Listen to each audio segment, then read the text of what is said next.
Majburiy ijro byurosi Farg'ona viloyati boshqarmasi tomonidan qarzdorlikni majburiy tartibda undirish bo'yicha reyd tadbirlari o'tkazildi.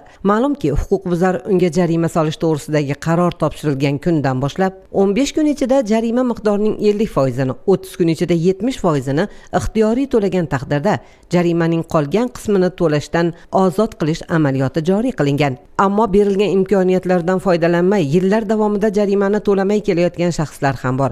Davlat ijrochilari mavjud qarzdorlikni to'lamay kelayotganlarning xonadonlarida bo'lib, sabablarini o'rganishdi.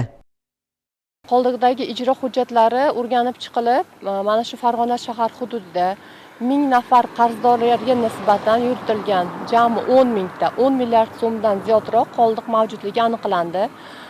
Biz ana shu qoldiqni kamaytirish, jarimalarni to'lash madaniyatini, to'lov intizomini oshirish yuzasidan mana shu tadbirni tashkilladik. Bu tadbir kelgusida boshqa hududlarda ham o'tkazilishi rejalashtirilgan. Mavjud qarzdorliklarni undirishda mahallabay ishlash tizimidan samarali foydalanilmoqda. Jarimani o'z vaqtida to'lamagan va tadbir davomida qarzdorlikni to'lashdan bo'yin tovlagan shaxslarga tegishli transport vositalari esa vaqtinchalik saqlash uchun jarima maydonlariga joylashtirildi. Bizga 5 bola hududi belgilandi. 5 bola hududida bitta qarzdorda 47 ta jarima borligi aniqlandi. Bu 47 ta jarima bo'yicha MIB ijrochilari, davlat ijrochilari ular yashash xonadoniga borib bir necha marta ogohlantirilganlik, jarimasini to'lashdan bo'yin tovlab kelayotganligi aniqlanganligi sababli avtotransport vositasini jarima maydonchasiga olib kirishga majbur bo'ldik. Undan tashqari, ya'ni 13 ta qarzdorligi bo'yicha 5 bola MFda olib borilgan harakatlar davomida qarzdorlik bartaraf etildi.